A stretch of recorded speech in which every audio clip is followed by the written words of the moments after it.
Welcome to my channel. Part 1 Karnaugh mapping la 3 variables வச்சு K-map எப்படி வரையிறது அப்படிங்கறத பார்த்தோம். ஸோ இந்த வீடியோவில் 4 variables வச்சு K-map எப்படி வரையலாம் அப்படின்னு பார்க்கலாம். 4 variables அப்படிங்கிறதுனால 2 power 4 that is 16 cells இருக்கும்.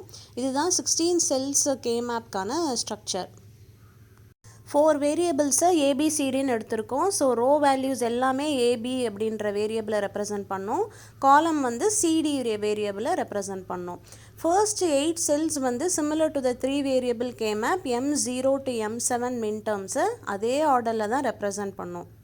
மீதி 8 செல்ஸ் M8லேருந்து M15 வரைக்கும் அதே கண்டிஷன் தான். Corresponding neighbouring cells vary only by 1 variable அப்படின்ற கண்டிஷனில் ஃபில் பண்ணுறோம். அப்படி இல்லை அப்படின்னா இங்கே 1100 இந்த செல் வந்து ரெப்ரசன்ட்ஸ் M12 கரஸ்பாண்டிங் M12ஓட மின்டேர்ம் M12ஓட வேல்யூ. அதே மாதிரி 1000ங்கிறது M8ஓட செல். ஸோ இந்த மாதிரியும் நம்ம கோடிங் வச்சு கூட நம்ம M8லேருந்து M15 வரைக்கும் ஃபில் பண்ணலாம். இந்த ஆர்டரில் தான் வந்து கரஸ்பாண்டிங் மின் டேர்ம்ஸ் M0லேருந்து M15 வந்து அரேஞ்ச் ஆகிருக்கும். எல்லா நெய்பரிங் செல்லுமே வேரிஸ் ஒன்லி பை 1 வேரியபிள். அதாவது M0, M1, M2 and M3, M4, M5, M6 and M7, M8, M9, M10 and M11, M12, M13, M14 and M15. So கடைசி 2 காலமும் கடைசி 2 ரோவுமே ஷஃபிள் ஆகி தான் வரும். எல்லா நெய்பரிங் செல்ஸுமே வேரிஸ் ஒன்லி பை 1 வேரியபிள் அப்படின்னு சொன்னேன். M0லேருந்து M15 வரைக்கும் corresponding neighbouring variables varies only by 1 variable. அது மட்டும் இல்லாமல் இந்த 16 செல்ஸில் வந்து ஸ்பெஷல் கேஸ் என்ன அப்படின்னா எண்ட் டு எண்ட் செல்லுமே வந்து can be bird. So end to end இந்த 4 செல்லையும் பேர் பண்ணலாம். அட் த சேம் டைம் இந்த காம்பினேஷன்லேயும் பேர் பண்ணலாம். ஸோ இந்த பேரிங் கண்டிஷன் வந்து நம்ம நல்லா புரிஞ்சுக்கணும். ஃபார் சப்போஸ் இப்போ எண்ட் டு எண்டில் 1 இருக்குது மின் டேர்மை பொறுத்த வரைக்கும் இருந்ததுன்னா 4 ஒன்றா நம்ம எடுத்து பேர் பண்ணிக்கலாம். இந்த காம்பினேஷனில் இருந்தால் this can be taken as 4 ones 4-1 பேரிங்கில் தான் இது வந்து எடுக்கணும்.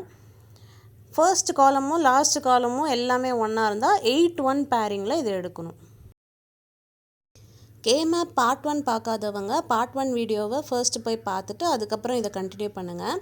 பேரிங் பாசிபிலிட்டி இன்னொரு தடவை சொல்கிறேன். எண்ட் டு எண்ட் இந்த மாதிரி செல்லில் வந்து 1 இருந்தது அப்படின்னா 4 ஒன்ஸாக தான் நம்ம இதை எடுத்துக்கணும். So neighbouring cells varies by 1 variable மாதிரி இந்த எண்ட் டு எண்ட் செல்ஸுமே வந்து various only by 1 variable.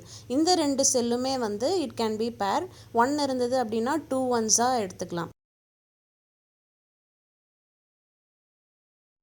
Suppose இந்த 2 செல்லுமே பேர் ஆகி வந்ததுன்னா ஈவன் அந்த அப்பர் சைட்லேயும் இப்படி பேர் ஆகி வந்ததுன்னா 4 ஒன்ஸாக தான் நாம் பேர் பண்ணணும்.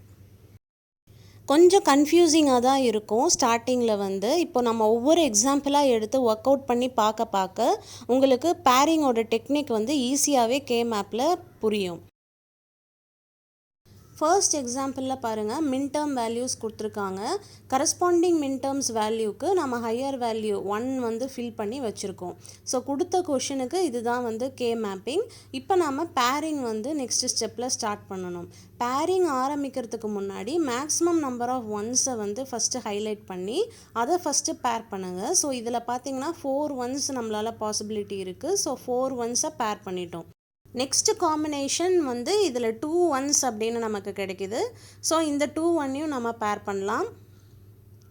அடுத்த 2 ஒன் வந்து இந்த சைடில் அப்படியே ஆப்போசிட் நமக்கு பார்க்க முடியுது. ஸோ அந்த ஒன்னையும் நம்ம பேர் பண்ணிக்கலாம். ஸோ இந்த 2 இம்ப்ளிகண்ட்டை I2 and I3 அப்படின்னு நம்ம எடுத்துக்கிறோம். ரிமைனிங் 2 1 இருக்குது. இந்த 2 ஒன்றுமே எண்ட் டு எண்ட் ரூல் படி நம்ம எண்ட் டு எண்ட் மாதிரி பேர் பண்ணிக்கலாம். ஸோ ஃபர்ஸ்ட் செல்லையும் அந்த கடைசி செல்லையும் இம்ப்ளிகண்ட் I4 அப்படின்னு பேர் பண்ணி நம்ம லேபிள் பண்ணிக்கிட்டோம். நெக்ஸ்ட்டு ஸ்டெப் எக்ஸ்பிரஷன் எழுதுறது. எக்ஸ்பிரஷன் வந்து காமன் டேர்முக்கு மட்டும்தான் எழுதணும். ஸோ ஃபர்ஸ்ட் இம்ப்ளிகண்ட்டுக்கு பார்த்தீங்கன்னா ஏபி இஸ் வேரியபிள் எல்லாமே வேரி ஆகுது. But C and D is same. So common variable பார்த்தீங்கன்னா C and D. So C is 1 C, D is 1 D.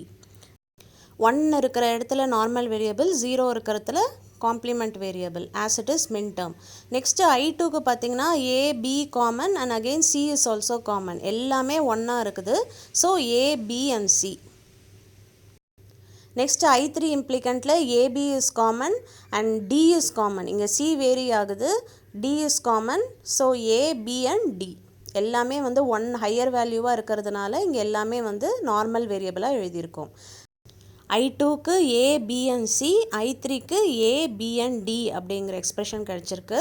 So கடைசி இம்ப்ளிகண்ட் I4க்கு வந்து நம்ம பார்த்தோன்னா AB is common, A0, B0 and D is common, D is also 0.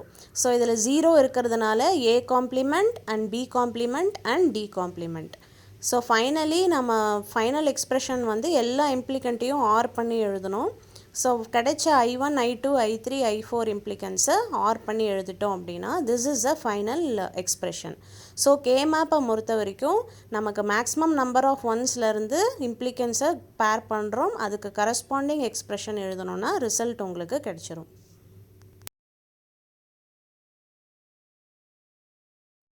Next example இதுவும் ஒரு special case தான். Next எக்ஸாம்பிளில் பார்த்தீங்கன்னா கரஸ்பாண்டிங் மின் டேர்ம்ஸ்க்கு ஹை வேல்யூ ஃபில் பண்ணி வச்சுருக்கோம். இப்போ நம்ம பேரிங் பார்க்கலாம். இந்த பேரிங்கில் நம்ம முன்னே சொன்ன மாதிரி மேக்ஸிமம் நம்பர் ஆஃப் ஒன்ஸை வந்து சார்ட் அவுட் பண்ணுங்கள். ஃபர்ஸ்ட் பாருங்கள் 4 1 இருக்குது. மேக்ஸிமம் 4 1 தான் நம்மளால் பேர் பண்ணியும். ஸோ ஃபர்ஸ்ட் பேரிங் நான் இந்த மாதிரி பண்ணிக்கிறேன், 4 1ஸையும் பேர் பண்ணிக்கிறேன். அடுத்த வந்து இப்போ பாசிபிலிட்டி பார்த்திங்கன்னா திரும்பவும் 4 1 நம்மளால் பேர் பண்ண முடியும் இன் 1 1 அப்படிங்கிற காலமில். ஸோ அதையும் நான் வந்து பேர் பண்ணிக்கிறேன். நெக்ஸ்ட்டு பாசிபிலிட்டிஸ் வந்து எண்ட் டு எண்டு பாருங்கள், எண்ட் டு எண்டு 4 1 இருக்குது. ஸோ எண்ட் டு எண்டையும் நான் 4 1 நம்மளால் பண்ண முடியும், 4 1ஐயும் நான் பேர் பண்ணிட்டேன். ஸோ 4 1ஸில் பார்த்தீங்கன்னா 3 பாசிபிலிட்டிஸ் இருந்தது. ஸோ 3 பாசிபிலிட்டிஸும் நம்ம பேர் பண்ணிட்டோம். மிச்சம் இருக்கிறது இப்போ ஒரே ஒரு 1 வந்து பேர் பண்ணல. அதை வந்து நம்ம என்ன பாசிபிலிட்டி இருக்குது அப்படின்னு பார்த்தீங்கன்னா பக்கத்தில் இருக்கிற 1ல் தான் பேர் பண்ண முடியும். So 2 1s. ஸோ இது ஒரு இம்ப்ளிகண்ட். எல்லா ஒன்றும் பேர் ஆகிடுச்சா அப்படின்னு செக் பண்ணதுக்கப்புறம் எக்ஸ்பிரஷன் எழுத ஆரம்பிங்க. ஸோ I1க்கு நம்ம எழுதியிருக்கோம் A is common, C is common. So AC. Then second implicantக்கு C and D is common, so C and D. Third இம்ப்ளிகண்ட்டுக்கு பார்த்தீங்கன்னா எண்ட் டு எண்டில் நம்ம பேர் பண்ணிக்குவோம். இது கன்ஃபியூசிங்காக இருந்தது அப்படின்னா ஒவ்வொரு வேரியபிளாக எடுத்து பாருங்கள். ஸோ பாருங்கள், ஃபஸ்ட்டு ஏ வேரியபிளை வேரி ஆகுது, so it is sorted out. B வந்து சேமாக இருக்குது, B is 0, so B complement அப்படின்னு எழுதிக்கிறீங்க.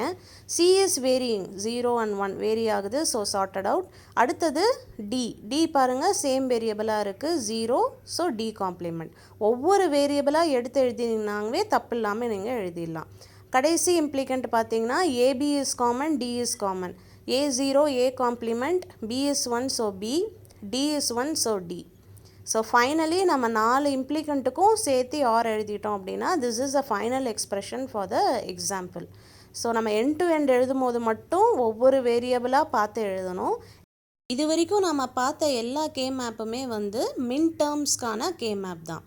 இம்ப்ளிகன்ஸ் வந்து group of ones is called as implicants அப்படின்னு நான் சொல்லியிருந்தேன். 2 1 4 1 8 1 இருக்கலாம், 16 1 இருக்கலாம்.